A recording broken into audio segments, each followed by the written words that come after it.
रिभाबটা একটু বাড়ায় দেন। হ্যাঁ মাইকলা ভাই, রিভাবটা একটু বাড়ায় দেন।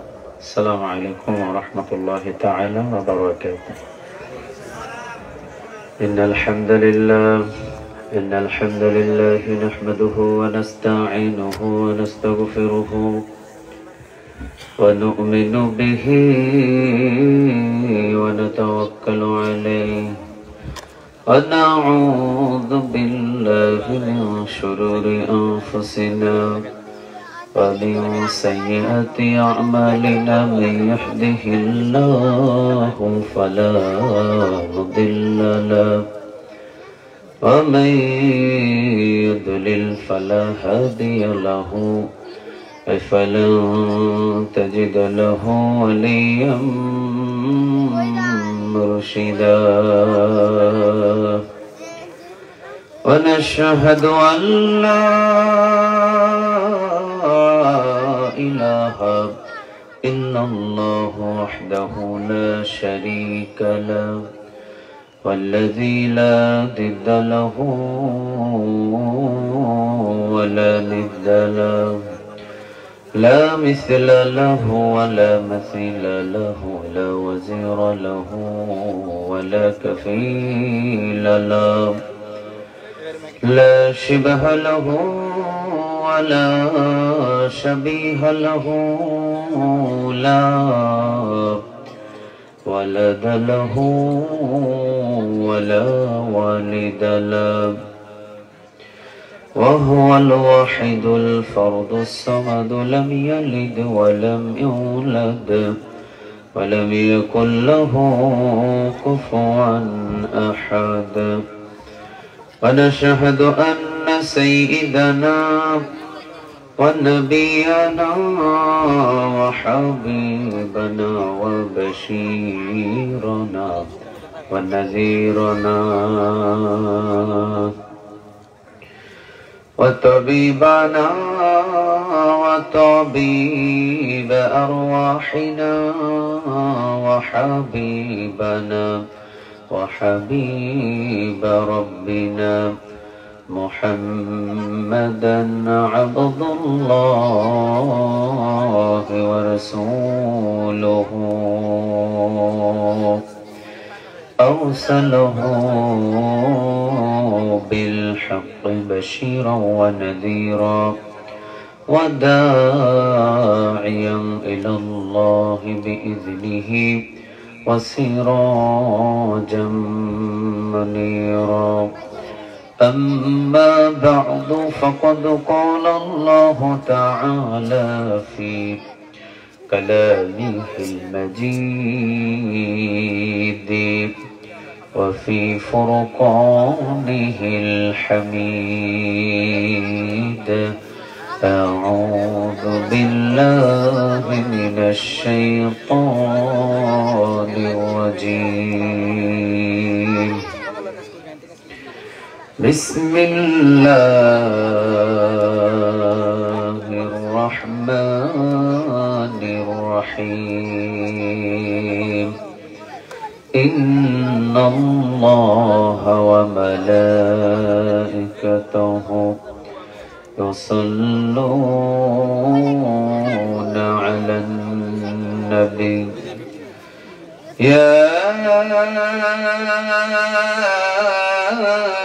أيها الذين آمنوا صلوا عليه وسلموا تسليما اللهم صل على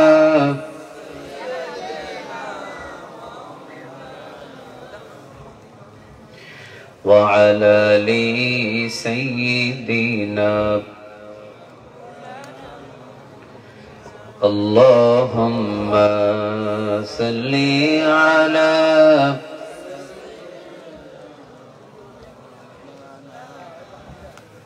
وعلى آل سيدنا মুনামার কাদরে প্রাণামার কাদরে যেতে সোনার মদিনা মন আমার কাঁদে রে, প্রাণ আমার কাঁদে রে, যেতে সোনার মদিনা। যেই মদিনা ধন্য হলো, যেই মদিনা ধন্য হলো, পেয়ে তোমার ঠিকানা। মন আমার কাঁদে রে, প্রাণ আমার কাঁদে রে, যেতে সোনার মদিনা। আল্লাহুম্মা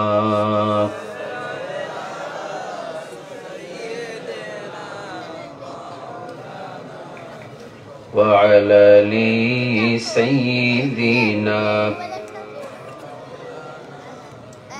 اللهم صل على محمد পড়েন اللهم صل على محمد وعلى آل محمد كما صليت على إبراهيم وعلى آل إبراهيم إنك حميد مجيد اللهم بارك على محمد وعلى آل محمد كما باركت على إبراهيم وعلى آل إبراهيم إنك حميد مجيد لا إله إلا الله لا إله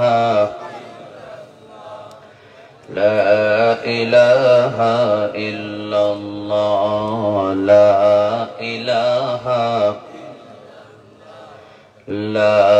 إله إلا الله لا إله আল্লাহ নামের জিকির করবে যারা, আল্লাহর প্রিয় বান্দা তারা। আল্লাহর প্রিয় বান্দা যারা, জান্নাতে প্রবেশ করবে তারা। জোরে লা ইলাহা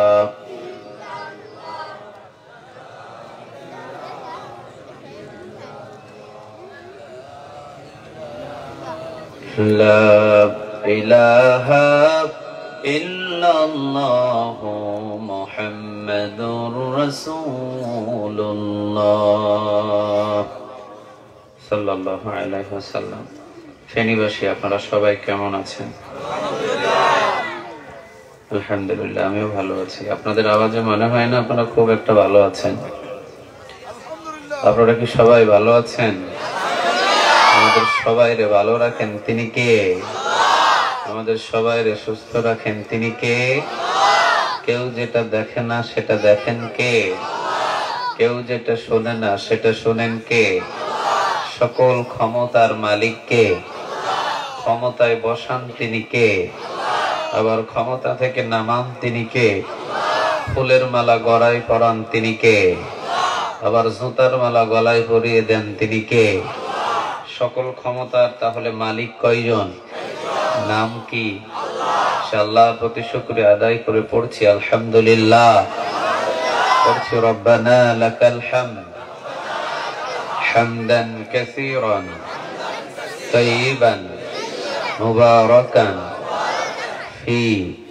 পড়েন আল্লাহু আকবার কাবীরা আলহামদুলিল্লাহি كثيرا سبحان الله بكرة وأصيلا سبحان الله وبحمده عدد خلقه ورضا نفسه وزنة عرشه ومداد كلماته قرن لك الحمد بالقرآن لك الحمد بالإسلام لك الحمد بأسمائك هو لك به سميته لك الحمد يا رب সবাই একসাথে يا رب كما ينبغي لجلال وجهك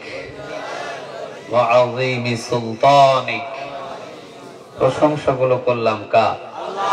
আমরা সব জায়গায় প্রশংসাগুলো করব কার?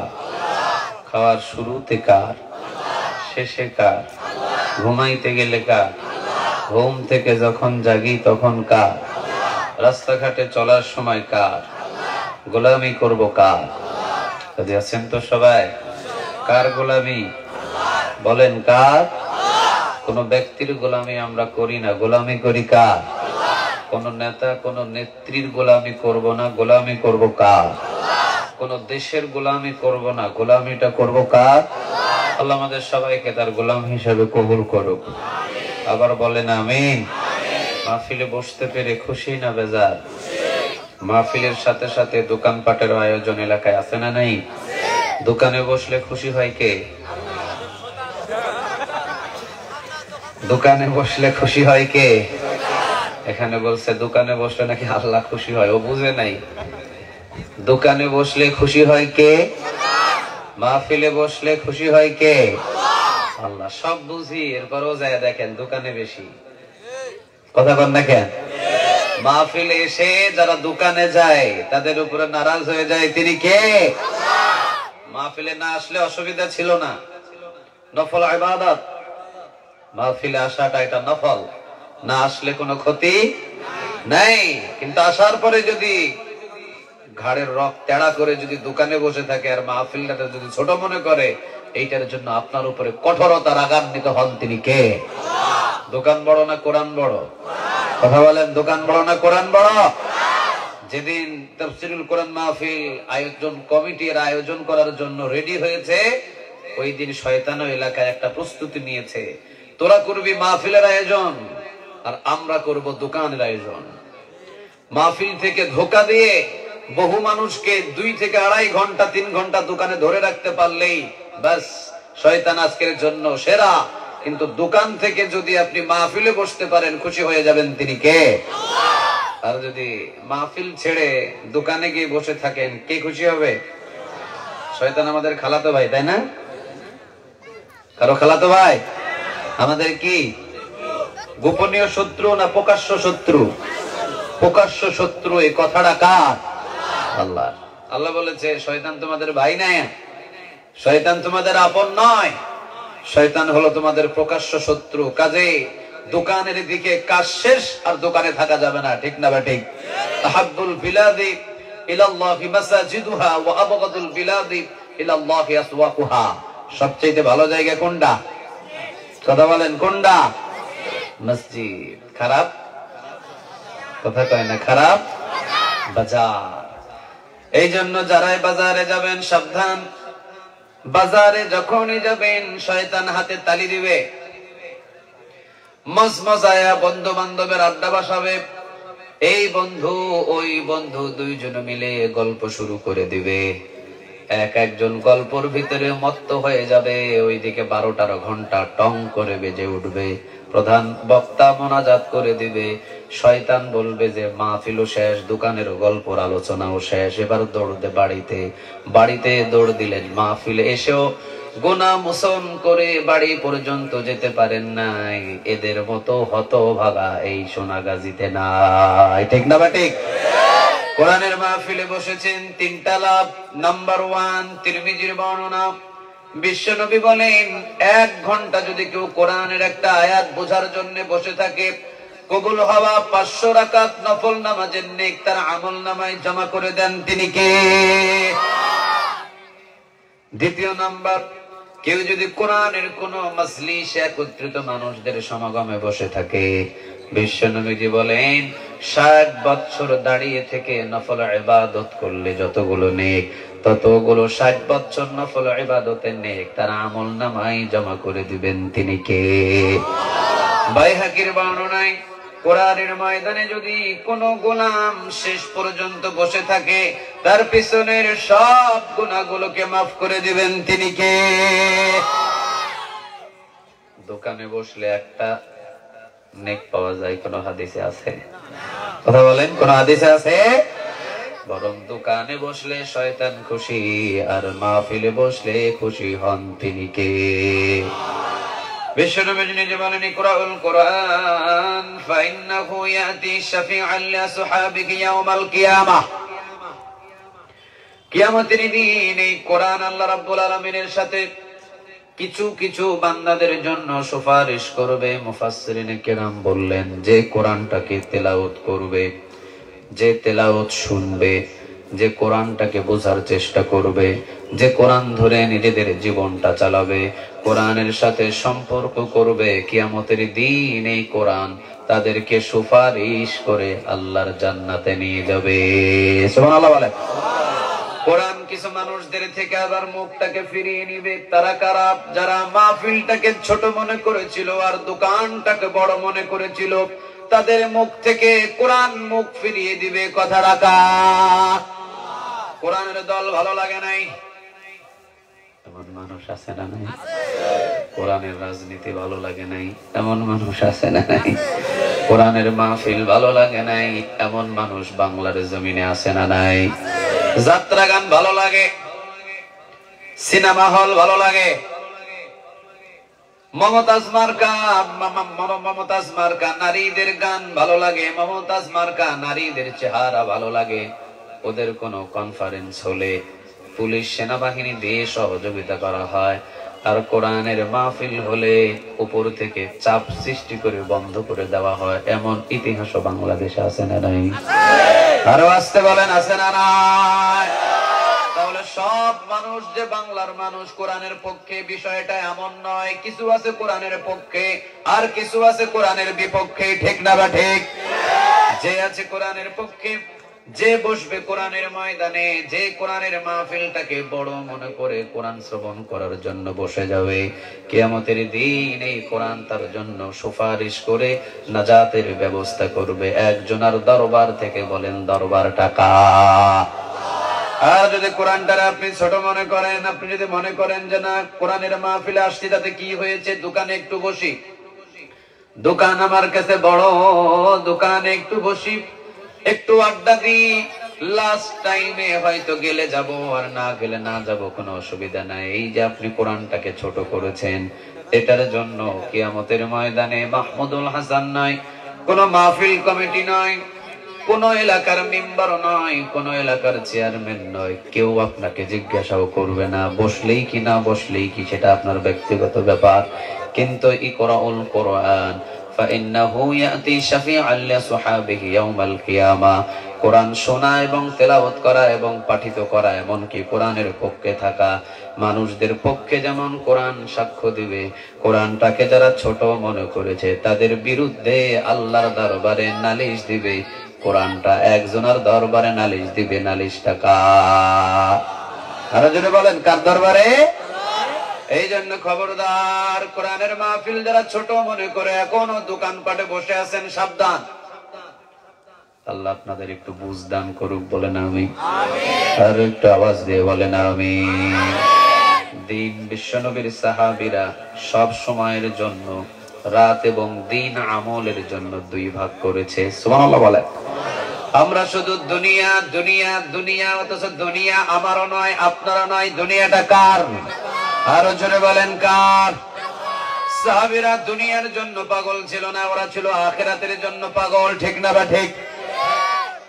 একজন সাহাবী হযরত সাঈদ ইবনে আমির আল জুমাহি, হযরত সাঈদ ইবনে আমির আল জুমাহি রাদিয়াল্লাহু তাআলা আনহু, তিনি বিশ্বনবীর হিজরতের পরে কালেমা পড়েছেন। অনেক পরে বিশ্বনবীর ইন্তেকালের 5 থেকে 8 বছর আগে তিনি কালেমা পড়েছেন। কালেমা পড়ার জন্য সব হারিয়ে ফেলেছেন। গরীব ছিলেন তিনি।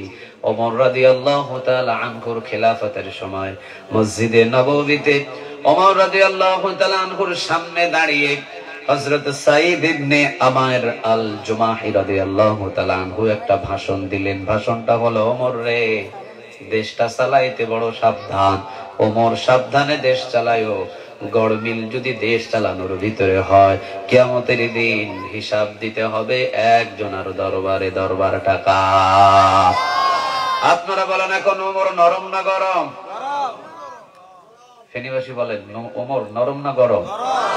আপনারা নরম না গরম? এই বলতে পারেন না। আপনারা নরম না গরম? সারা জীবন কি নরম থাকবেন? মাঝে মাঝে গরম হওয়ার দরকার আছে না নাই? সব সময় আবু বকর হলে হয় না, মাঝে মাঝে ওমরের মতো গরম হওয়ার দরকার আছে না নাই? বিশ্বনবী দুইজন সাহাবীর ব্যাপারে বলেছেন, আরহামু উম্মতি বিউম্মতি আবু বকর। আমার নরম মানের সাহাবী হলেন আবু বকর, আর ওয়া আশাদ্দুহুম ফি আমরিল্লাহি উমর। আমার গরম মানের সাহাবী হলেন উমর। নরম আর গরমের সমন্বয়ে কালেমার পতাকা পথ করে উড়ায় দিয়েছেন তিনি কে? এই জন্য শুধু নরম হবেন তা না, মাঝে মাঝে গরম হওয়ার দরকার আছে না নাই? আমরা তো শুধু দুনিয়া দুনিয়া দুনিয়া, আখিরাতের কোনো চিন্তা নাই। এই দুনিয়ার জন্য সাহাবীরা জীবনে কখনো কোনোদিন কোনো কাজ করেন নাই। সব সময়ের জন্য সাহাবীরা আখিরাতের চিন্তা করেছে। যেখানে আখিরাত আছে সেখানেই সাহাবীরা আছে, যেখানে দুনিয়া আছে সেখানে সাহাবীরা নাই। সুবহানাল্লাহ বলবেন না? আমাদের নিয়ম হলো যেখানে দুনিয়া সেখানে আমরা, যেখানে আখিরাত সেখানে আমরা নাই। ঠিক না বা ঠিক? ওই যে তাকিয়ে দেখেন, দুনিয়া হলো দোকান, দুনিয়া হলো রাস্তা, দুনিয়া হলো বন্ধু বান্ধব, দুনিয়া হলো ফেসবুক, দুনিয়া হলো ইউটিউব। ঠিক না বা ঠিক? দুনিয়া হলো ফেসবুকের বন্ধু বান্ধব। আচ্ছা, আপনি যদি মারা যান, ফেসবুকের বন্ধু বান্ধব খবর নিতে যাবে? কথা কয় না, খবর নিতে যাবে? আচ্ছা, আপনি যদি মারা যান, এলাকার মানুষ আপনার সাথে কবরে যাবে? না, যাবে না। কেউ আপন নয়। আমাদের আপন একজন, তিনি কে? আরো জোরে বলেন, তিনি কে? সাহাবীরা 24টা ঘন্টা চিন্তা করেছে। সাহাবীদের 24টা ঘন্টাই চিন্তা ছিল, যেখানে আখিরাত দুনিয়াতে খুঁজে পাওয়া যায় সেখানে তারা উপস্থিত হয়ে বসে যেতেন। সুবহানাল্লাহ বলেন। যেখানে দুনিয়া সেখানে সাহাবীদের কোনো আঞ্জাম নাই, যেখানে আখিরাত সেখানেই সাহাবীদের আঞ্জাম। সুবহানাল্লাহ নাই? আখিরাতের চিন্তা ফিকির, আখিরাতের ভালোবাসায় হযরত সাঈদ ইবনে আমির আল জুমাহি রাদিয়াল্লাহু তাআলা আনহু রাত দিন 24 ঘন্টা আখিরাত আখিরাত আখিরাত। সুবহানাল্লাহ বলেন। অবাক হয়ে যাবেন, হযরত সাঈদ ইবনে আমির আল জুমাহি রাদিয়াল্লাহু তাআলা আনহু উনি ওমর রাদিয়াল্লাহু তাআলা আনহু সামনে দাঁড়িয়ে বলছে, ওমর, দেশটা সাবধানে চালায়ো, হিসাব নিকাশ করে চালায়ো। এই সারা পৃথিবীতে যে তুমি রাষ্ট্র গভর্নর, রাষ্ট্রপ্রধান, রাষ্ট্রপ্রধান হিসাবে তোমার দায়িত্ব দেওয়া হয়েছে, দেশ চালানোর ভিতরে যদি গড়মিল হয় তোমার কাছ থেকে হিসাব নেবে তিনি কে? আরো জোরে বলেন, তিনি কে? আচ্ছা, আমারে যদি কেউ বলে, হুজুর ওয়াজ সাবধানে করেন, দেখে শুনে করেন, হুজুর এমনি এমনি ওয়াজ করেন, আমি কি মনে করবো জানেন? আজকে তুই আমারে ধৈর্য অপমান করছস, আরেকদিন তুরে ধৈর্য আমি অপমান করব। ঠিক না বা ঠিক? আপনাদের সমাজের ভিতরে যদি কোনো মানুষ রাস্তা দিয়ে হাঁটে, আপনি যদি তার সামনে দাঁড়ায় বলেন, ভাই ভালোভাবে চলেন, সালাম দিবেন, ভালোভাবে চলবেন, নামাজ পড়বেন, এই করবেন সেই করবেন, ভাই কথা জোরে বলেন, একটু আস্তে আস্তে বললেন, এইভাবে যদি ভালো ভালো জ্ঞান দেন, দেখবেন যে হে মানুষটা আপনারে বলবে, তুই পণ্ডিত হয়ে গেছিস, তাই না? কথা কর না, বলবে না? কথা বলেন, বলবে বলবে। দেখেন ওমর রাদিয়াল্লাহু তাআলা আনহু এত বড় একজন মাফের সাহাবী, বিশ্বনবী বলেছেন, লাউ কানা নবিয়্যুম মিন বাদি লাউ কানা ওমর, আমার পরে কোন নবী নাই, কোন রাসূল নাই, যদি নবী হতো ওমরে নবী বানায়া দিতেন। তিনি কে? আরো জোরে বলেন, তিনি কে?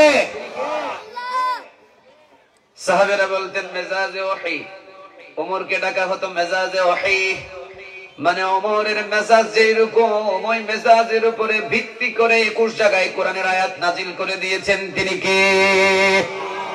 21 জায়গায় ওমর রাদিয়াল্লাহু তাআলা আনহুর মেজাজে মানে অন্তরে এবং মাথায় যেই চিন্তা এসেছে, ওই চিন্তার উপরে ভিত্তি করে ওমরের হিসাব অনুযায়ী 21 জায়গায় কোরআনের আয়াত পাঠিয়ে দিয়েছেন। তিনি কে? ওমর ছিলেন মেজাজে ওহী, মেজাজে ওহী। ওমরের 21 জায়গায় সিদ্ধান্তে কোরআনের আয়াত এসেছে। সুবহানাল্লাহ বলবেন না? ওমর রাদিয়াল্লাহু তাআলা আনহু সাধারণ কোন মানুষ না। এই ওমর রাদিয়াল্লাহু তাআলা আনহুকে হযরত সাঈদ ইবনে আমির আল জুমাহি রাদিয়াল্লাহু তাআলা আনহু মসজিদে নববীর কোনায় বসে আছেন। তিনি খাবার নাই, বাড়িও নাই, গাড়িও নাই, টাকাও নাই, পয়সাও নাই, কোনো কিছু নাই। কর্নারে বসে থেকে ওমরকে হুকুম দিয়ে বলছেন, ওমর সাবধান, দেশ সাবধানে চালায়। ওমর, দেশ চালানোর ভিতরে যেন কোনোদিন কখনো কোনো সময় কোনো ঘাটতি না থাকে, হিসাব করে চালায়, অহংকার মুক্ত করে দেশ চালায়। ওমর রে, দেশ চালানোর ব্যাপারে বড় সতর্কতা অবলম্বন করো। ওমর রাদিয়াল্লাহু তাআলা আনহু কাছে ডাকলেন, হযরত সাঈদ রে, সাঈদ এদিকে আসো। সাঈদ আসলেন, সাঈদের মাথায় হাত বুলিয়ে দিয়ে বললেন, সাঈদ তুমি যদি আমারে অনুমতি দাও, তুমি যে আমারে সতর্ক করেছো, এই সতর্ক করার কারণে আমার বড্ড ভালো লেগেছে।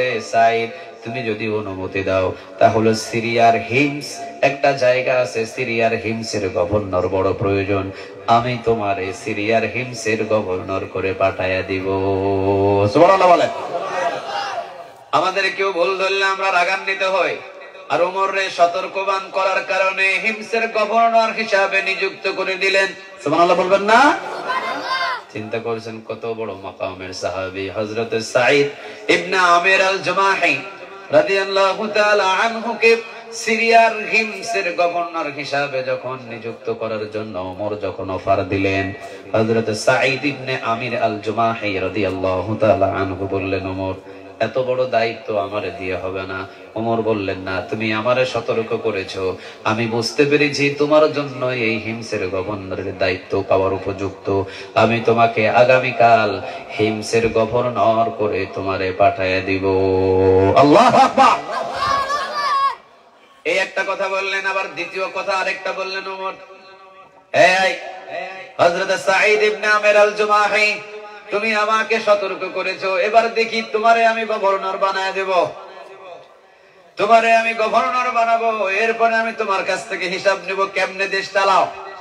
আল্লাহু আকবার বলবেন না? কিভাবে তুমি দেশ চালাও আমি একটু তোমারে দেখে নেব। সিরিয়ার হিমস বাংলাদেশের ভিতরে, রাজধানীর নাম কি? কথা কয় না, রাজধানীর নাম কি? আচ্ছা, ঢাকার ভিতরে কি সব জায়গায় উন্নত মানের? গুলিস্তান কি উন্নত মানের? না, গুলিস্তানের মতো এত যানজট আর ঢাকা শহরে কোন জায়গায় নাই। আচ্ছা, ঢাকার ভিতর, পুরো বাংলাদেশের রাজধানী ঢাকা, ঢাকার ভিতরে সবচেয়ে পরিষ্কার পরিচ্ছন্ন ভালো পরিবেশের জায়গার নাম কি? হ্যাঁ, অনেকে বলছে বনানী, অনেকে বলছেন গুলশান, অনেকে বলছেন উত্তরা। এই কয়েকটা জায়গাটা একটু ভিআইপি ভিআইপি লাগে, তাই না? কথা বলেন না কেন? বসুন্ধরা, এই যে আরেকটা বলছেন বসুন্ধরা, আমাদের সভাপতি সাহেব, এগুলো হলো ভিআইপি একটা এরিয়া। সিরিয়ার সবচেয়ে ধনাঢ্য জায়গাটার নাম হলো হিমস, এখানে হলো সবচেয়ে ধনী মানুষদের এরিয়া। আর হিমসের ভিতরে হযরতে সাঈদ ইবনে আমির আল জুমাহি রাদিয়াল্লাহু তাআলা আনহুকে গভর্নর করে পাঠাইছে। চিৎকার দিয়ে পড়েন আল্লাহু আকবার। উনি যদি ইচ্ছা করে, হযরত সাঈদ ইবনে আমির আল জুমাহি যদি ইচ্ছা করে, এক সপ্তাহের ভিতরে ওই সিরিয়ার ভিতরে কোটি কোটি কোটি কোটি স্বর্ণ মুদ্রার মালিক হয়ে যেতে পারবে। ওমর এই জন্য জায়গা মতো ধরছে ওরে, তুমি আমারে সাবধান করছো না, দেখি আমি তোমার হাতে গভর্নরের দায়িত্ব দিব, তুমি কি করো, তুমি কেমনে চালাও, এটা আমি একটু টেস্ট করে দেখবো। যাও, সিরিয়ার গভর্নর, হিমসের গভর্নর, তোমার দায়িত্ব পালন করতে লাগাই দিলাম, যাও। রাষ্ট্রদূত নিয়ে গেলেন হযরত সাঈদ ইবনে আমির আল জুমাহি রাদিয়াল্লাহু তাআলা আনহুকে নিয়ে গেলেন সিরিয়ার হিমসের গভর্নর যেখানে দায়িত্ব পালন করার স্থান, সেখানে নিয়ে বুঝিয়ে দিলেন ওমরের পক্ষ থেকে এসেছেন হযরত সাঈদ ইবনে আমির আল জুমাহি রাদিয়াল্লাহু তাআলা আনহু। আজ থেকে এই হিমসের গভর্নর হযরত সাঈদ ইবনে আমির আল জুমাহি রাদিয়াল্লাহু তাআলা আনহু, ইনি আপনাদের গভর্নর। ইনি এই অফিসে প্রতিনিয়ত আসবেন, প্রতিনিয়ত আপনাদের খেয়াল রাখবেন। আপনাদের গভর্নর হিসেবে নিযুক্ত করেছেন মদিনা থেকে ওমর রাদিয়াল্লাহু তাআলা আনহু। রাষ্ট্রদূত দায়িত্ব দিয়ে চলে গেছেন টানা 5 বছর। কয় বছর? কথা বলেন, কয় বছর?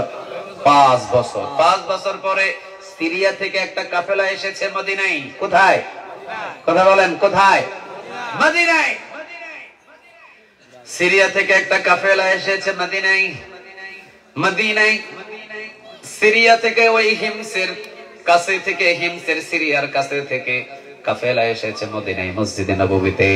নামাজ শেষ করে সমস্ত কাফেলার লোকজন মসজিদে নববীতে বসে আছেন, পরামর্শতে বসেছেন। ওমর রাদিয়াল্লাহু তাআলা আনহু মদিনাতে নামাজ শেষ করে, কারণ ওমর রাদিয়াল্লাহু তাআলা আনহু তিনি হলেন রাষ্ট্রপ্রধান, তিনি হলেন আবার মদিনার মসজিদে নববীর খতিব। সুবহানাল্লাহ বলে। সামনে নামাজ শেষ করে যখন বাহির হন, দেখেন মসজিদে নববীর বাম সাইডে কর্নারে গোলাকার হয়ে কিছু মানুষ বসা। কাছে গেলেন, জিজ্ঞাসা করলেন তোমরা কারা? তারা বললেন আমরা সিরিয়া থেকে এসেছি। সুবহানাল্লাহ। সিরিয়া থেকে? হ্যাঁ, সিরিয়া থেকে। সিরিয়া কোথায় থেকে? হিমস থেকে। ওরে সর্বনাশ, হিমস থেকে 5 বছর পর্যন্ত এখানে আমি একটা গভর্নর পাঠাইছি, তোমাদের সাথে আমার কথা আছে, তোমরা খাবার খাইবা কই, খাবার খাইবা কই? কয় এখনো ব্যবস্থা হয় নাই। ওমর বলতেছেন আজকের মেহমান আমার দস্তরখানায় তোমরা। সুবহানাল্লাহ নাই?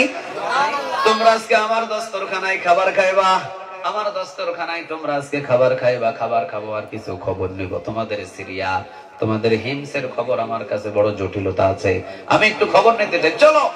ওমর রাদিয়াল্লাহু তাআলা আনহু খাবারের ব্যবস্থা করে দস্তরখানায় বসে ওমর রাদিয়াল্লাহু তাআলা আনহু তিনি এবার খবর নিচ্ছেন। আচ্ছা তোমাদের সিরিয়ার খবর কি, হিমসের খবর কি, এই কি ওই কি, ওইটা হইছে এটা হইছে, সব খবর নিয়ে বলতেছে গরিবদের সংখ্যার খবর কি। সিরিয়ার সমস্ত কাফেলারা বললেন ওমর গরিব এখনো আছে সিরিয়ায়। ওমর রাদিয়াল্লাহু তাআলা আনহু তিনি বললেন তাহলে শোনো, সিরিয়ার গরিবদের একটা লিস্ট আমার হাতে দাও।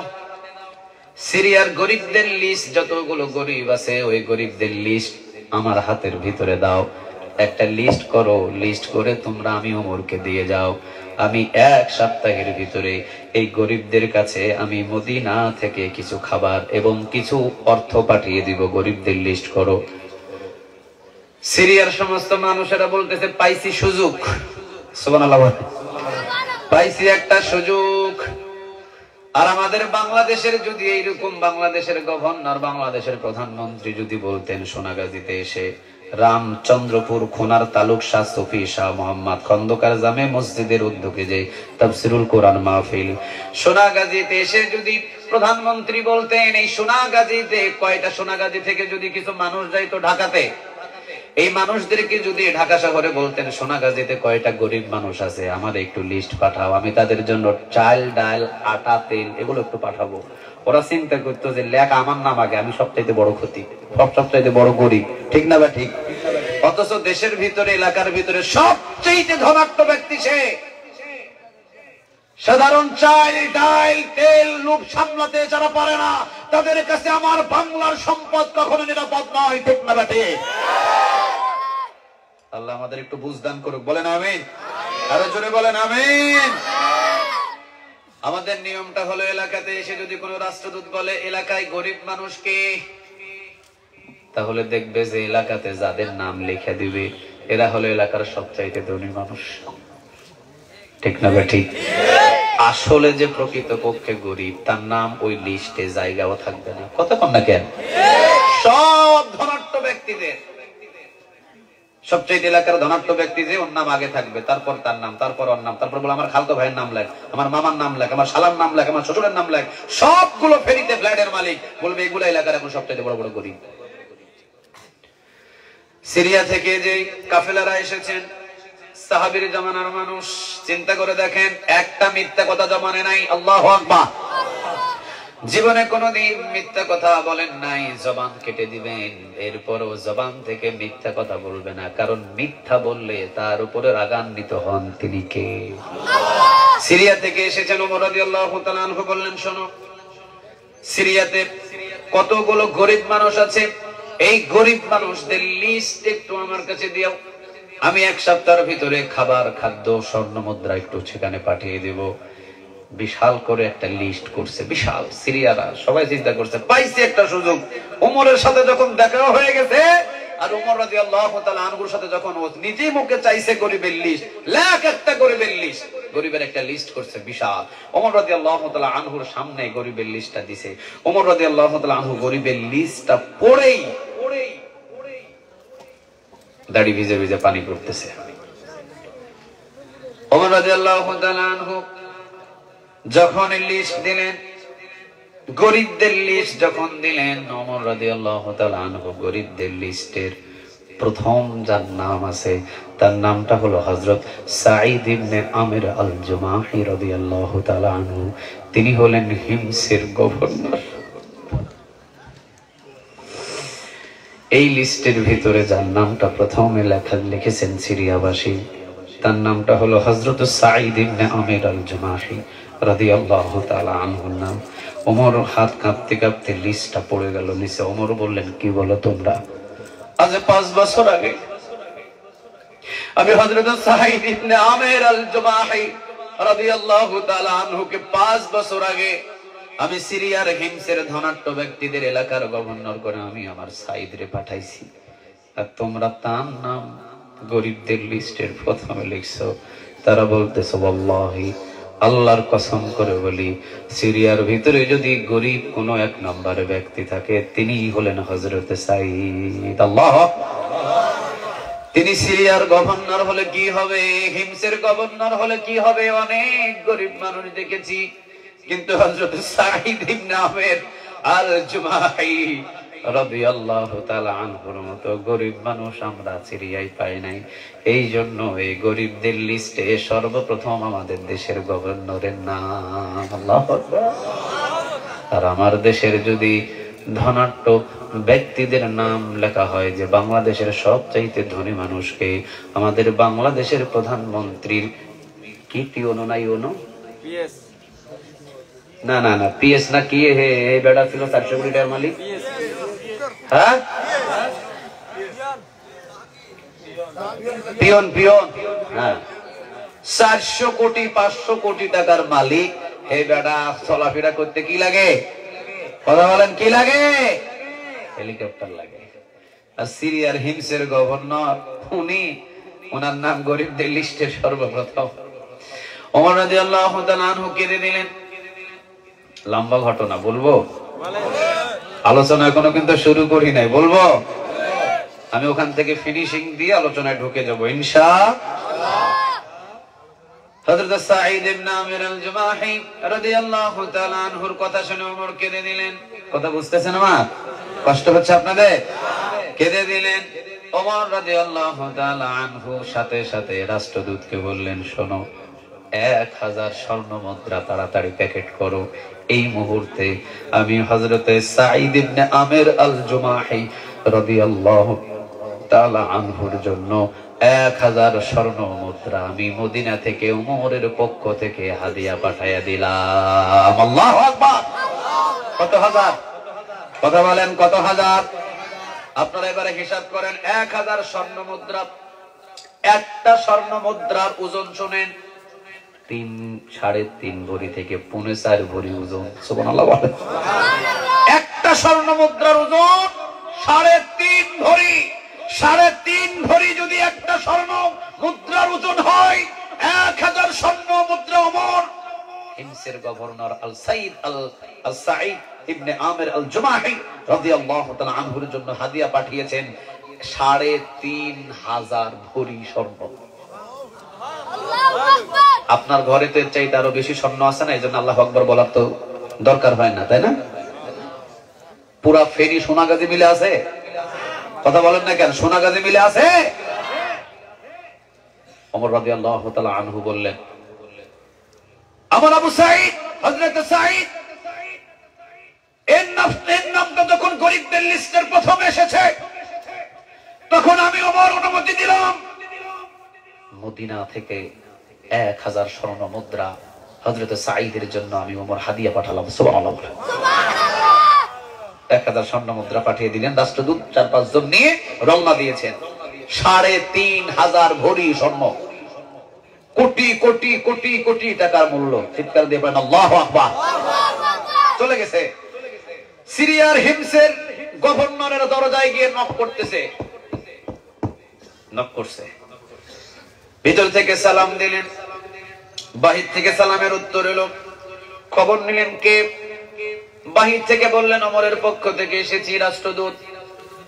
হযরত সাঈদ ইবনে আমির আল জুমাহি রাদিয়াল্লাহু তাআলা আনহু দৌড় দিয়ে দরজাটা খুলে দিয়ে আগে সালাম দিয়ে বুকের সাথে জড়ায়া নিলেন। সুবহানাল্লাহ। বসতে দিলেন। একটু হালকা পাতলা নাস্তার ব্যবস্থা করলেন। গরিব মানুষ তো কতটুকু নাস্তা করাবে, হালকা পাতলা নাস্তা করলেন। রাষ্ট্রদূত গুলো বাড়ির দিকে তাকায়, দরজার দিকে তাকায়, কপাটের দিকে তাকায়, সবকিছু দেখে শুনে দেখে যে এটা কি বাড়ি না কি। এইটা আমরা যে অস্থায়ী যে তাবু বাঁধি, তাবুত এর থেকে মজবুত। কি এইগুলো? বাড়ি দেখতেছে। হযরত সাঈদ ইবনে আমির আল জুমাহি রাদিয়াল্লাহু তাআলা আনহু তিনি বললেন, আসো। সামনের রুমে, পেছনের রুমে, এই রুমে, ওই রুমে, সব রুম গুলো দেখালেন। হযরত সাঈদ ইবনে আমির আল-জুমাহি রাদিয়াল্লাহু তাআলা আনহু তিনি বললেন, এই যে আমার বাড়ি, এই যে আমার ঘর, এই যে আমার দালান কোঠা দেখো। রাষ্ট্রদূত গুলো বললেন, ওয়াল্লাহি আল্লাহর কসম, ওমরের কাছে গিয়ে বলতেছেন, ওমর, হযরত সাঈদ ইবনে আমির আল-জুমাহি রাদিয়াল্লাহু তাআলা আনহুর যে বাড়িটা দেখেছি, যেই দিন আসমান পরিষ্কার থাকে, চাঁদ ওঠে, ওই দিন হযরত সাঈদ ইবনে আমির আল-জুমাহি রাদিয়াল্লাহু তাআলা আনহুর ঘরের ভিতরে কোনো চেরাগ বাতির দরকার হয় না। আমাদের বাড়ি ছাদের উপরে ছাদ, তার উপরে ছাদ, তার উপরে ছাদ, তার উপরে ছাদ, 50টা ছাদ হইলেও পেট ভরে না, ঠিক না ঠিক? আর রাষ্ট্রদূত গুলো বলছেন, আল্লাহি আল্লাহর কসম, ওমর এমন রাষ্ট্রদূতের বাড়ি, এমন হিমসের গভর্নরের বাড়ি দেখছি ওমর রে, যদি চাঁদ উঠে রাতের বেলা হযরত সাঈদের ঘরের ভিতরে চেরাগ বাতির দরকার হয় না, মানে উপরে ছাদই নাই, খোলা ছাদ নাই। 1 ঘন্টা যদি বৃষ্টি হয়, 3 ঘন্টা বৃষ্টি ঘরে একটা পায়া পড়বে খেজুর পাতার ছাদ। হিমসের গভর্নর, রাষ্ট্রদূতরা বলছেন, শোনো, ওমরের পক্ষ থেকে এসেছি। হ্যাঁ ওমরের পক্ষ থেকে, হ্যাঁ ওমরের পক্ষ থেকে এসেছি। কি জন্য? এই যে উপহারটা, হাদিয়াটা দিয়েছেন ওমর রাদিয়াল্লাহু তাআলা আনহু আপনার জন্য। হযরত সাঈদ ইবনে আমির আল-জুমাহি রাদিয়াল্লাহু তাআলা আনহু বস্তার মুখটা খুলে ভিতর থেকে টান দিয়ে নিয়ে, সালাম, ওমরের পক্ষ থেকে 1000 স্বর্ণ মুদ্রা আমি ওমর আপনার জন্য হাদিয়া পাঠিয়েছি। হযরত সাঈদ ইবনে আমির আল-জুমাহি, এই 1000 স্বর্ণ মুদ্রা তুমি গ্রহণ করো। ওমর হযরত সাঈদ ইবনে আমির আল-জুমাহি রাদিয়াল্লাহু তাআলা আনহু স্বর্ণ মুদ্রার দিকে তাকায়া পিছনের দিকে কাত হয়ে পড়ে চিৎকার দিয়ে পড়লেন, ইন্না লিল্লাহি ওয়া ইন্না ইলাইহি রাজিউন। ইন্না লিল্লাহ, কি বললেন? কথা বলেন, কি বললেন? আচ্ছা, আমরা হলে কি পড়তাম? সবাই বলেন, আমরা হলে কি পড়তাম? আলহামদুলিল্লাহ, আলহামদুলিল্লাহ। নাসনের লগে আমরা যদি পাইতাম, নাসনের লগে লুঙ্গিতে কোনায় খুলি যাইতো, টেরো পাইতাম। 1000 স্বর্ণ মুদ্রাটা কি জাতা পাতা কথা নাকি? হযরত সাঈদ ইবনে আমির আল-জুমাহি রাদিয়াল্লাহু তাআলা আনহু তিনি ইন্না লিল্লাহ পড়লেন। সবাই অবাক হয়ে গেলেন, কি ব্যাপার? রাষ্ট্রদূত, মদিনা থেকে সিরিয়াতে এসেছি, কয়েকদিন আমাদের রাস্তার ভিতরে কেটে গেছে, আপনি ইন্না লিল্লাহ পড়লেন কেন? ওমর কি মারা গেছে? হযরত সাঈদ বলছেন, না, ওমর মারা যায় নাই। তাহলে আলহামদুলিল্লাহ পড়লে তো কোনো গুনাহ হতো না। তাহলে কি কোনো যুদ্ধের ময়দানে কোনো সাহাবী মারা গেছে, এমন কোন লিখিত আসছে? হযরত সাঈদ বলছেন, না, এমন কোন যুদ্ধের ময়দানে সাহাবীও মারা যায় নাই। তাহলে ইন্না লিল্লাহ পড়াটার কারণটা কি আপনি বলেন? হযরত সাঈদ ইবনে আমির আল-জুমাহি রাদিয়াল্লাহু তাআলা আনহু বললেন, ইন্না লিল্লাহ পড়লাম এই জন্য, কারণ আমার এই ঘরের ভিতরে দুনিয়া ঢুকাইয়া দেওয়া হয়েছে। দুনিয়া, আমার এই ঘরের ভিতরে দুনিয়া ঢুকাইয়া দিয়েছে ওমর। দুনিয়া, 1000 স্বর্ণ মুদ্রা, এটা তো দুনিয়ার জন্য। এই দুনিয়াটা ঢুকাইয়া দেওয়ার জন্য চিৎকার দিয়ে পড়ছি, ইন্না লিল্লাহ, আল্লাহু আকবার। আর এই দুনিয়া ঢুকিয়েছে, দুনিয়া। ওমর 1000 স্বর্ণ মুদ্রা আমার ঘরের ভিতরে ঢুকানো মানে দুনিয়া ঢুকিয়ে দিয়েছে, ব্যস্ততা ঢুকিয়ে দিয়েছে। এই 1000 স্বর্ণ মুদ্রা আমার কাছে থাকা মানে আল্লাহ থেকে বহু দূরে সরে যাওয়া। হযরত সাঈদ ইবনে আমির আল-জুমাহি রাদিয়াল্লাহু তাআলা আনহু তিনি বললেন, রাষ্ট্রদূত আপনারা উপস্থিত থাকাকালীন আমার বিবি অনুমতি দিচ্ছি, আমার বিবিকে ডাক দিয়ে অনুমতি দিচ্ছি, বিবি রে, আমি আমার এই মদিনার রাষ্ট্রদূত থাকাকালীন অবস্থায় 1000 স্বর্ণ মুদ্রা এই অল্প সময়ের ভিতরে এই সিরিয়ার সমস্ত এতিম আর মিসকিনদেরকে বিলিয়ে দাও। আমি রাষ্ট্রদূত নিয়ে বসে আছি ঘরে, এরা থাকা অবস্থায় 1000 স্বর্ণ মুদ্রা সব সিরিয়ার এতিম মিসকিনদের ভিতরে বিলায়া দাও। চিৎকার দিয়ে পড়েন আল্লাহু আকবার। সব বিবি বিলায়া দিলেন। রাষ্ট্রদূত ওমরের কাছে গিয়ে কেঁদে কেঁদে বলে, ওমর, সিরিয়ার হিমসের গভর্নর কারে পাঠাইতেন? 5 বছর আগে পাঠাইছেন। ওর চেহারা দেখা আপনার সবচাইতে বেশি এখন দরকার, একবার যা দেখে আসেন। সুবহানাল্লাহ বলে। ওমর যখন বিস্তারিত ঘটনা শুনলেন, 1000 স্বর্ণ মুদ্রা গ্রহণ করে নাই, নেই নাই, ওই সেই দৌড় দিলেন। ওমর বললেন যে তাড়াতাড়ি রেডি হও, আমি যাচ্ছি সিরিয়ায়। এই সিরিয়ার হযরত সাঈদ ইবনে আমির আল জুমাহি, একে আমি নিজে চোখে দেখে আসতে চাই। চিৎকার দিয়ে পড়েন আল্লাহু আকবার। আচ্ছা বলেন তো দেখি, ওমর রাদিয়াল্লাহু তাআলা আনহু যিনি দুনিয়াতে থাকতে জান্নাতের মালিক, এই মানুষটা যাকে দেখতে যায় তার ভাগ্যটা ভালো না খারাপ? আর একটু জোরে বলেন, ভালো না খারাপ? ওমর রাদিয়াল্লাহু তাআলা আনহু কোন মানুষ? বিশ্ব নবীর সাথী, বিশ্ব নবীর শ্বশুর। এমনকি ওমর নিজে নিজে বলতেন, তোমরা সবাই কালেমা পড়েছো নিজ ইচ্ছায়, আর আমি ওমর নিজ ইচ্ছায় কালেমা পড়ি নাই। আমি ওমরকে আল্লাহর কাছ থেকে মোনাজাতের মাধ্যমে চেয়ে নিয়েছেন মুহাম্মদুর রাসূলুল্লাহ। আমার নবী আমারে চেয়ে নিয়েছে আল্লাহর কাছ থেকে, আমি সেই ওমর। এটা যেমন তেমন ওমর নয়। জীবনে কোনোদিন কখনো কোনো সময় অন্যায়ের বিরুদ্ধে লড়া ছাড়া কখনো থেমে থাকে নাই। আল্লাহু আকবার বলে। অন্যায় জীবনে কোনোদিন দেখেন নাই, অন্যায় জীবনে কোনোদিন সহ্য করেন নাই। যদি নিজের ছেলেও অন্যায় করেছে, সাথে সাথে কোরআনে যা বলেছে সেই শাস্তিটাই দিয়েছেন সাথে সাথে ওমর। ঠিক না ঠিক? ইনসাফের প্রতীক ছিলেন তিনি। দুনিয়াতে থাকতেই যিনি জান্নাতের মালিক। আশারায়ে মুবাশশারা 10 জন জান্নাতি সাহাবী যারা ছিলেন তাদের ভিতরে ওমরও ছিলেন একজন। ঠিক না ঠিক? এমনকি বিশ্বনবী নিজেও যখন মেরাজে গিয়ে জান্নাতের ভিতরে যখন তিনি ওযু করছিলেন, সামনে দেখেন যে সুন্দর একটা বিল্ডিং। বিশ্বনবী জিবরিলকে বললেন, জিবরিল, এই জান্নাতের ভিতরে এত সুন্দর বিল্ডিং তো আমি একটাও দেখি নাই, সবচেয়ে সুন্দর এই বিল্ডিং এর রাজপ্রাসাদটা কার? জিবরিল বললেন, নবী, এইটা হলো আপনার সাহাবী ওমরের। আমার ওমর এখনো দুনিয়ায়। আর এই ওমরের জন্য জান্নাতুল ফেরদাউসের ভিতরে রাজপ্রাসাদ আল্লাহ বানিয়ে রেখেছেন। কেন? কাছে গেলেন বিশ্বনবী, গিয়ে দেখেন দরজার উপরে লেখা আছে আইন মিম র। কি হয়? কথা বলেন, কি হয়? আইন মিম র লেখা আছে দরজার উপরে। ওমর রাদিয়াল্লাহু তাআলা আনহুর নাম। বিশ্বনবীজি বললেন, আমি কি ঢুকতে পারবো? জিবরিল বললেন, নবী, কারো অনুমতি নাই, তবে আপনি যদি ঢুকেন আল্লাহ অনুমতি দিয়েছে। সুবহানাল্লাহ বলেন। আপনি যদি প্রবেশ করেন অনুমতি আছে। আপনি শুধু হাত দিবেন দরজায়, লক ঠাস ঠাস করে খুলে দিবেন। তিনি কে?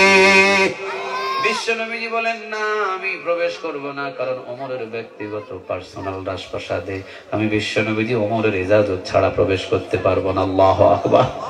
বিশ্বনবীজি এসে যখন বলছিলেন, ওমর রে, দুনিয়াতে থাকতেই তো তুমি জান্নাতুল ফেরদাউসের মালিক হয়ে গেছো। তুমি দুনিয়াতে থাকতেই জান্নাতুল ফেরদাউসের মালিক ওমর। আমি বিশ্বনবীজি দেখেছি তোমার জন্য এত সুন্দর প্রাসাদ, আমার ঢুকতে পর্যন্ত ইচ্ছা করেছে, আমি ঢুকি নাই, তোমার অনুমতি পাই নাই।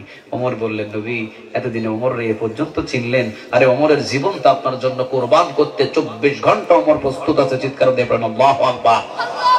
আপনি একবার নয়, দুইবার নয়, 1000 বার যদি রাজপ্রাসাদে ঢুকতেন, ওমর জীবনে কোনোদিন বিন্দু পরিমাণ মন খারাপ করার কোন চিন্তা ভাবনা অন্তরে নিয়ে আসতে পারত? লা ইউমিনু আহাদুকুম হাত্তা আকুনা আহাব্বা ইলাইহি মিন ওয়ালিদিহি ওয়া ওয়ালাদিহি ওয়ান নাস আজমাইন। সব থেকে আমি আপনাকে পৃথিবীর চাইতে বেশি ভালোবাসি। চিৎকার দিয়ে পড়েন আল্লাহু আকবার। আমি ওমর থেকেও বেশি ভালোবাসি আপনারে। আপনি কি বলেন? সেই ওমর, তিনি যাচ্ছেন হযরত সাঈদ ইবনে আমির আল জুমাহি রাদিয়াল্লাহু তাআলা আনহুকে দেখার জন্য। ওইদিকে সিরিয়ার ভিতরে খবর হয়ে গেছে ওমর আসতেছেন। ওমর কোন ওমর? যে ওমরের জন্য 21 জায়গায় আল্লাহ আয়াত পাঠিয়েছেন। কোন ওমর? যে ওমর আমাদের বিশ্বনবীর শ্বশুর। কোন ওমর? যে ওমরকে ওমরে ফারুক খেতাব দিয়েছেন। তিনি কে? আরে ওমর, তুমি তো ওমর নও, তুমি ওমরে ফারুক, সত্য মিথ্যার ভিতরে পার্থক্যকারী। চিৎকার দিয়ে পড়েন আল্লাহু আকবার। এই উপাধিগুলো কে দিয়েছেন? আরো জোরে বলেন, কে? ওমর রাদিয়াল্লাহু তাআলা আনহু যাচ্ছেন। আচ্ছা, আপনাদের এই সোনাগাজীতে যদি ডক্টর মিজানুর রহমান আজহারি আসে, জায়গা দেওয়া যাবে? কথা কোন না কেন? এই মাঠে আসলে জায়গা দেওয়া যাবে? মামুনুল হক সাহেব আসলে জায়গা দেওয়া যাবে? ওদের জন্য মানুষদের প্রতি ভালোবাসা কে দিয়েছে? আরো জোরে বলেন, কে? আচ্ছা, ওনারা হলো এই 2024 সালের ইসলামিক স্কলার। ওই জামানার মেজাজে ওহী, জান্নাতের মালিক, জান্নাতুল ফেরদাউসের মালিক এমনকি দুনিয়াতে থাকতে জান্নাতের সুসংবাদদাতা ওই সাহাবীকে দেখার জন্য মানুষ কি পাগল কম হইছে না বেশি হইছে? কথা বলে না, বেশি না কম? ওমর আসতেছেন সিরিয়ায়, এত সুন্দরভাবে আয়োজন করা হয়েছে, সবাই রাস্তায় রাস্তায় দাঁড়ে দাঁড়ে বসা। ওমর ঢুকলেন হিমসের ভিতরে। হযরত সাঈদ ইবনে আমির আল জুমাহি রাদিয়াল্লাহু তাআলা আনহু উনি ওমরকে রিসিভ করে বসতে দিলেন। ওমর রাদিয়াল্লাহু তাআলা আনহু বসলেন। হযরত সাঈদ ইবনে আমির আল জুমাহি রাদিয়াল্লাহু তাআলা আনহু ডান দিকে দাঁড়ানো আছে। ওমর বললেন বসো তুমি, বসলেন। ওমর এখন বলছে, হে সাঈদ, তুমি মদিনাতে মসজিদের কোনায় আমার কানে কানে উচ্চ স্বরে আওয়াজ দিয়ে বলছিল না তুমি, ওমর দেশটা সাবধানে চালায়ো, দেশ চালাতে হলে সাবধানে চালায়ো, হিসাব কিন্তু আল্লাহর দরবারে কঠিন দিতে হবে। এই সাঈদ, আজকে সিরিয়ার সমস্ত মানুষ এখানে উপস্থিত, এই মানুষদের সামনে আজকে তোমার 12টা আমি বাজায় ছাড়িয়ে দিব। তুমি কেমন করে দেশ চালাইছো আজকে তোমারে আমি বোঝাবো। হযরত ওমর রাদিয়াল্লাহু তাআলা আনহু তিনি প্রথম বাক্য শুরু করলেন, শোনো, সিরিয়ার হিমসের গভর্নর হযরত সাঈদ ইবনে আমির আল জুমাহি রাদিয়াল্লাহু তাআলা আনহুকে আমি এখানে 5 বছর আগে পাঠিয়েছিলাম গভর্নর করে। সিরিয়ার সকল মানুষ আপনারা এখানে আছেন, আপনারা এখন বলেন, এই যে 5টা বছর পর্যন্ত এই হযরত সাঈদ ইবনে আমির আল জুমাহিকে আপনাদের গভর্নর করে পাঠিয়েছি, এতগুলো জনগণের ভিতরে কি আপনাদের এই হযরত সাঈদ ইবনে আমির আল জুমাহি রাদিয়াল্লাহু তাআলা আনহুর বিরুদ্ধে কোনো কথা আছে? কাছে কোনো কথা আছে কারো? এইভাবে ওমর সবাইরে বলতেছে, আছে কারো অভিযোগ? রাষ্ট্র পরিচালনা করতে গিয়ে এই 5 বছরে আছে কোনো অভিযোগ? আমরা যদি হয় দেশের যদি প্রধানমন্ত্রী বা গভর্নর যদি আসে সোনাগাজীতে, সকল মানুষগুলো যদি বলে এই প্রধানমন্ত্রীর বিরুদ্ধে কারো আছে অভিযোগ, সবাই এই মোবাইল বন্ধ করতে হবে ভাইজান, স্টপ।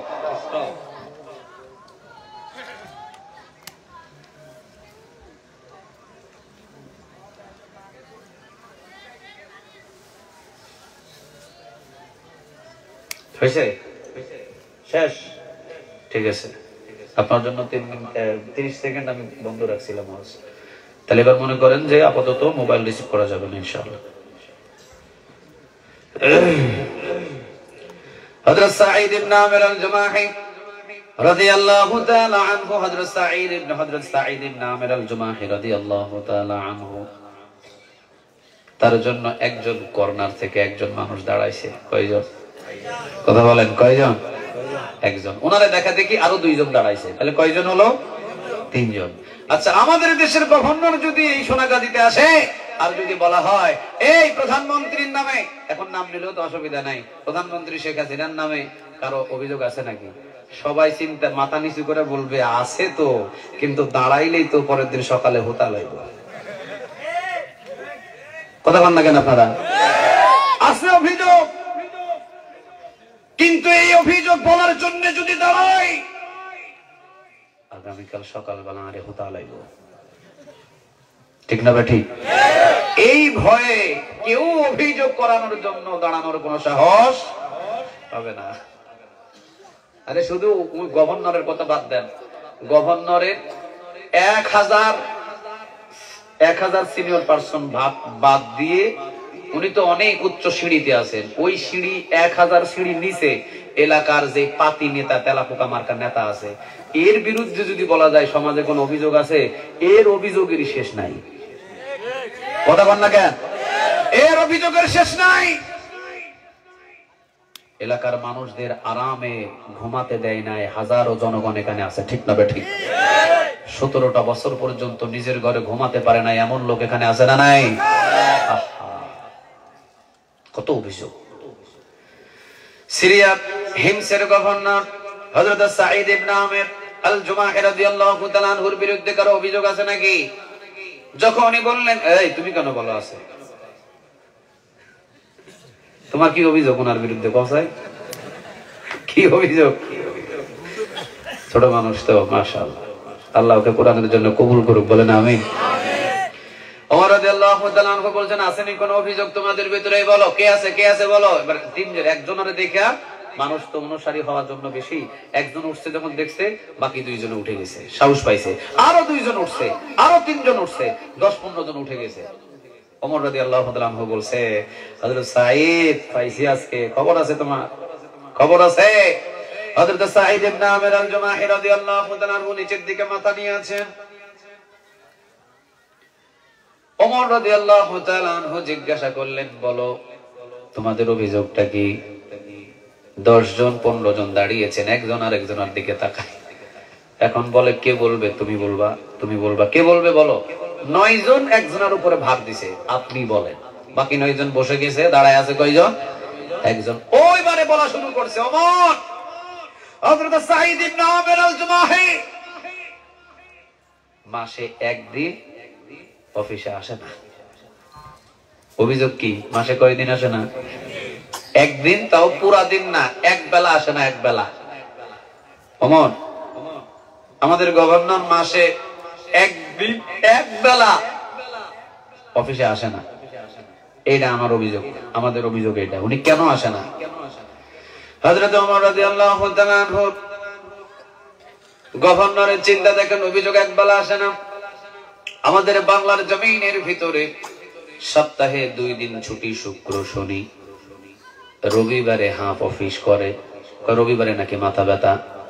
আরেকদিন শালির বিয়া, খালার বিয়া, খালুর বিয়া দিয়া 3.5 দিন অফিস নাই, 3.5 দিন অফিস করে। ঠিক না বেঠিক? কথা কন না কেন? নাই কথা বলেন, নাই নাই। কিন্তু হযরত ওমর রাদিয়াল্লাহু তাআলা আনহু গভর্নর হযরত সাঈদ ইবনে আমির আল-জুমাহি একদিন, 2 দিন, 3 দিন পর্যন্ত না, মাসে একদিনে এক বেলা আসে না। হযরত ওমর রাদিয়াল্লাহু তাআলা আনহু সাঈদকে দাঁড় করালেন, সাঈদ দাঁড়াও, কেন তুমি এক বেলা আসো না? এই এক বেলা তুমি কাজা করো কেন? কেন তুমি অফিসে আসো না? হিসাব দাও। হযরত সাঈদ ইবনে আমির আল-জুমাহি রাদিয়াল্লাহু তাআলা আনহু চোখের পানি মুছতেছেন আর বলতেছেন, ওমর রে, আমি হিমসের গভর্নর, কিন্তু আমার শুধু পরনের কাপড় এবং নিচে এই কাপড়, এই 2টা কাপড়ই আমার মাত্র 2টা কাপড়, আর কোনো কাপড় নেই। সপ্তাহে, মাসে অন্তত একটা দিন তো এটা ধুইতে হয়, কারণ এটা তো ঘামে দুর্গন্ধ হতে পারে, ময়লা আবর্জনা লাগতে পারে। ওমর, সারা দিন না, সকালবেলা ফজর নামাজ পড়ে এটারে আমি একটু ধুয়ে দিই, পরনেরটা ধুয়ে দিই, এরপরে ওইটা শুকালে আবার নিচেরটা ধুয়ে দিই। 2টা ধুইতে শুকাতে একটু দেরি হয়, এরপরে শুকানোর পর যখন 2টা একটু শুকায়, দৌড় দিয়ে আবার আমি অফিসে হাজির হয়ে যাই। আচ্ছা বলেন তো দেখি, গভর্নরটা কি সাধারণ গভর্নর না অসাধারণ গভর্নর? আল্লাহ আল্লাহ। ওমর রাদিয়াল্লাহু তাআলা আনহুকে বলছেন, ওমর, নিজের ব্যক্তিগতর জন্য সময় লস করি না। 1 মাস পরে শুধু অর্ধবেলা, আমি 1 মাস পরে আমার কাপড় একটাই, দ্বিতীয় কোনো কাপড় নাই যে আমি ওইটা পরে অফিসে আসবো। ওমর, একটা শুধু কাপড়, এই একটা কাপড় পরিধান করে আমি যখন 1 মাস অফিসে আসি, এটা তো অনেক আবর্জনা, দুর্গন্ধ হতেই পারে, স্বাভাবিক। ওমর, এই জন্য মাসে একটা বেলা আমি এটা ধুয়ে দিই। যখন শুকায়, 1 বেলা শুধু আমার ছুটি নিতে হয়, 1 বেলা শুধু আমি আসি না, কিন্তু কোনো দিন আর আমার দেরি নাই। ওমর চোখের পানি ফেলে দিয়ে বলছেন, সাঈদ রে, তুই যে দুনিয়াতে থাকতে কোন জান্নাতের মালিক হয়ে গেছস আমি ওমরও জানি না, জানে একজন। আওয়াজ দিয়ে বলেন, তিনি কে? এ সাঈদ, তুই কি করা শুরু করছিস? এগুলা আমি চিন্তা করি একরকম, তোর ভিতরে পাওয়া যায় আরেক রকম। চিৎকার দিয়ে বলেন, আল্লাহু আকবার। হ্যাঁ, এটা বললেন।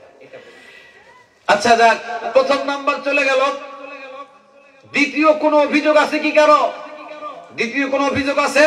আরেকজন দাঁড়াইছে কন্যার থেকে, আছে ওমর, দ্বিতীয় অভিযোগ আছে। কি অভিযোগ? আমাদের গভর্নর রে দিনে পাওয়া যায়, রাতে পাওয়া যায় না। চিন্তা করে দেখছেন, গভর্নর রে দিনেও চাই, রাতেও চাই, দিনেও চাই, রাতেও চাই।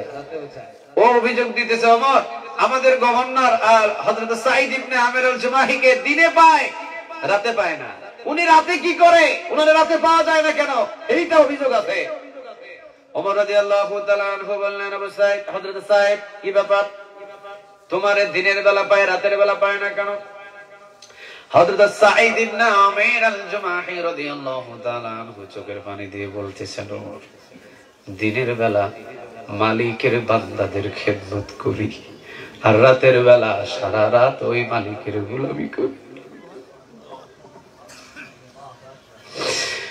দিন এবং রাত দুইটাই যদি মালিকের বান্দাদের গোলামি করি, তাহলে তো মালিকরে ডাকার আমি সময় পাবো না। এই জন্য দিনের বেলা মালিকের মাখলুকাতের গোলামিটা করি, আর সারা রাত যিনি আমারে বানাইছেন, যিনি আমার মালিক, তার গোলামিতে সারা রাত ব্যস্ত হয়ে পড়ি। আল্লাহু আকবার। আচ্ছা বলেন তো দেখি, হযরত সাঈদ ইবনে আমির আল-জুমাহি রাদিয়াল্লাহু তাআলা আনহুর কি কথা, সারাদিন মালিকের মাখলুকাতের গোলামি করি, আর সারা রাত ওই মালিককে ডাকার জন্য আমি সারা রাত তাকে সময় দিই। ওমর রে, আপনি চাইলেও আমাকে রাতের বেলা কোনো কাজের সাথে নিয়োজিত করতে পারবেন না, কারণ সারা রাত আমি আমার মালিকরে ডেকে ডেকে আমার মালিকরে খুশি করে জীবন চলে যাবে, একজনাকে ভুলবে না। তিনি কে? আপনারা কি হয়েছে? আপনারা কি হয়েছে? একটা বছর পর আজকে কোরআনের আঞ্জাম, একটা বছর পর এখানে কোরআনের মাহফিল, অথচ এই দিনও দোকানে বসে বসে গল্প মারতেছেন আপনি। আপনার মতো নিমুখ হারাম আছে এলাকায়? কথা বলেন, আছে? আছে। এই জন্য ঘটনাটুকু টানছিলাম। আল্লাহ আমাদের সবাইকে একটু বুঝ দান করুক, বলেন আমিন। আরো জোরে বলেন আমিন। আল্লাহ রাব্বুল আলামিন যে আমাদের সবাইকে কোরআনের বাগানে বসতে এবং আলোচনা কিছু শোনার তৌফিক দান করেছেন, এই জন্য আওয়াজ দিয়ে পড়েন একটু আলহামদুলিল্লাহ। একটু আর একটু জোরে পড়েন আলহামদুলিল্লাহ। কোরআনের ৯ নম্বর সূরা, আল্লাহ রাব্বুল আলামিন ৯ নম্বর সূরার ভিতরে আল্লাহ রাব্বুল আলামিন ১১২ নম্বর আয়াত, এই সূরাটার নাম হলো সূরা আত-তাওবা। নাম কি? সবাই বলেন। সূরা আত-তাওবার ১১২ নম্বর আয়াতের ভিতরে আল্লাহ রাব্বুল আলামিন মুমিনদের কয়েকটা কোয়ালিটি সম্পর্কে বলে দিয়েছেন, যাদের ভিতরে এই কয়েকটা গুণ থাকবে তাদেরকে জান্নাতের সুসংবাদ দিয়ে দিয়েছেন। তিনি কে? আল্লাহ রাব্বুল আলামিন বলছেন, আত-তাইবুনাল আবিদুনাল হামিদুনাস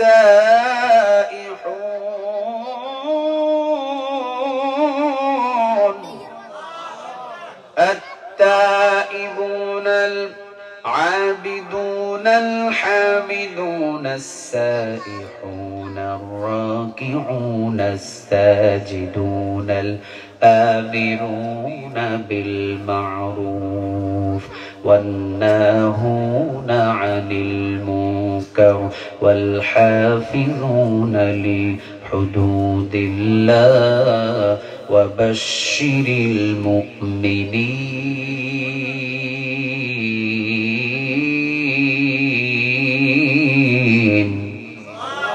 একটু আল্লাহু আকবার জোরে বলেন, আর একবার বলেন দেখি আল্লাহু আকবার। লিল্লাহে তাকবীর, লিল্লাহে তাকবীর, নারে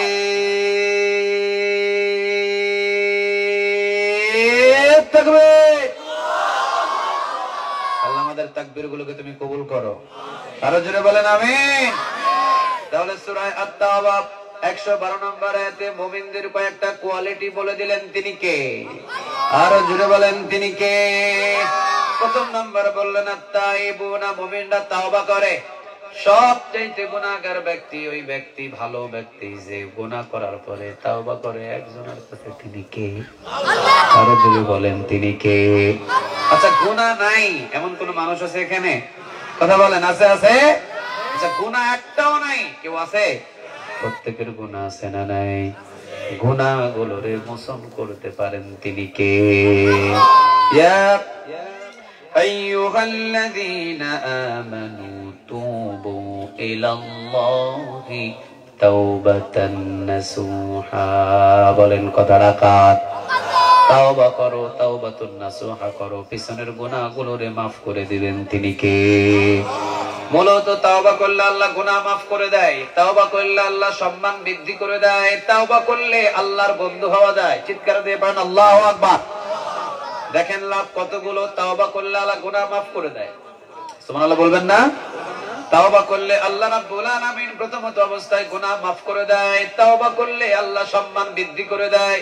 আর যদি কোনো বান্দা তাওবা করে তাহলে সেই বান্দাটাকে বন্ধু হিসাবে গ্রহণ করে নেয়। তিনি কে? আল্লাহ। আর একটু জোরে বলেন কে?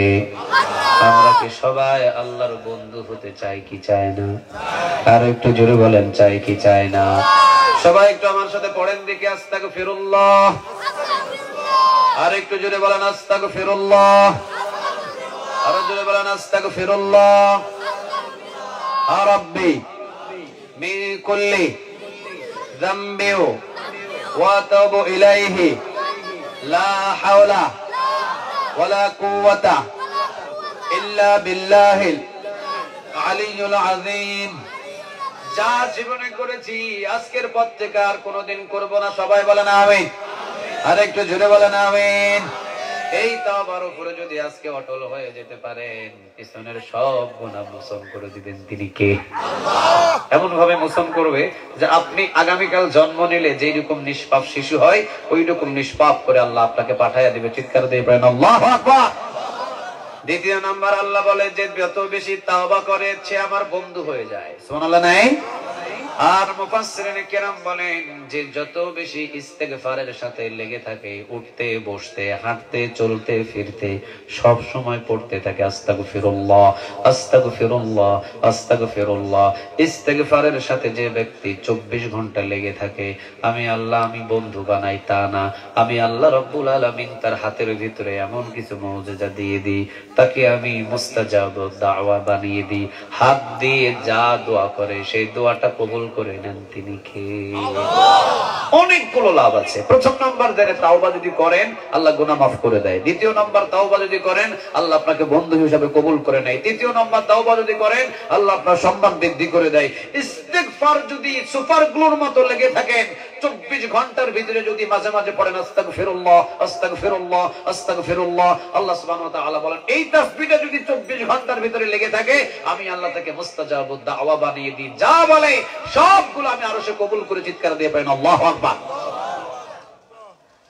সুপার গ্লুর মতো লেগে থাকতে হবে ইস্তেগফারের সাথে, তাহলে হাতের দোয়া কবুল করে নেবেন। তিনি কে? ইমাম আহমদ ইবনে হাম্বল, উনি ওনার গ্রন্থের ভিতরে এক জায়গায় একটা ইতিহাস টেনে এনেছে। উনি তো লিখেছেন মুসনাদে আহমদ। মুসনাদে আহমদ নাম শুনেন না আপনারা? ইমাম আহমদ ইবনে হাম্বল উনি একটা কিতাব লিখেছেন, গ্রন্থ লিখেছেন, যেটার নাম হলো মুসনাদে আহমদ। 40,000 হাদিস উনার মুখস্থ ছিল। 40,000 হাদিস উনি ওই গ্রন্থের ভিতরে নিয়ে এসেছেন। চিৎকার দিয়ে বলেন আল্লাহু আকবার। 40,000 হাদিস, চিন্তা করে দেখেন। 40,000 হাদিসের কিতাবটা উনি লিখেছেন ইমাম আহমদ ইবনে হাম্বল। উনি ওনার এক গ্রন্থের ভিতরে এখানে লিখেছেন, উনি হাদিস সংগ্রহ করার জন্য দেশ বিদেশে ছড়িয়ে পড়তেন। উনি বলছেন আমি আমার বাড়ি থেকে কিতাবের বোঝাটা নিয়ে দূর এলাকায় চলে গেছি হাদিস সংগ্রহ করার জন্য। মাগরিবের নামাজ পড়লাম এক মসজিদে। কথা বুঝতেছেন আমার? মাগরিবের নামাজ পড়লাম এক মসজিদে মাগরিবের নামাজ পড়ার পর চিন্তা করলাম আমার তো এলাকায় আমি মুসাফির, ঘরও নাই, বাড়িও নাই, টাকাও নাই, পয়সাও নাই, কিছুই নাই যখন, তা আমার তো আমি মুসাফির মানুষ, মসজিদ তো আমার ঠিকানা, এছাড়া আমি আর কার বাড়ি যাব?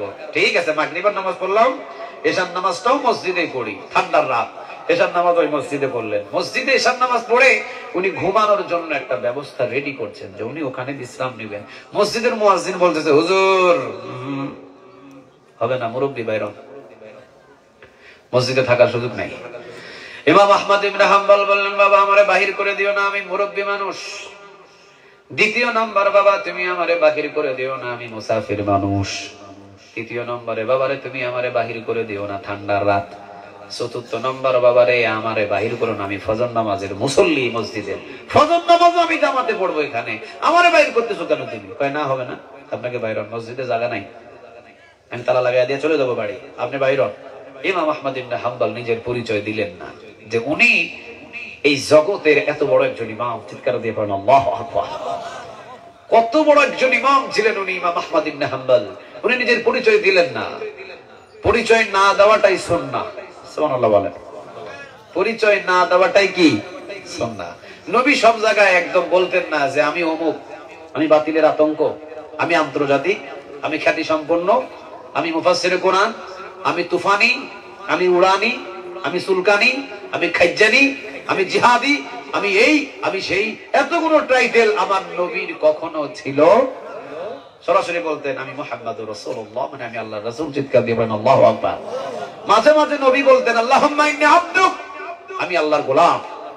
আবার বলতেন ওয়াবনু আবদিক, বান্দার ঘরের গোলাম, ওয়াবনু আমাতিক, বান্দির ঘরের গোলাম, নাসিয়াতি বিয়াদিক, আমি মুহাম্মাদের চুলের মুঠি আমার হাতের মুঠোই, আল্লাহর হাতের মুঠোই।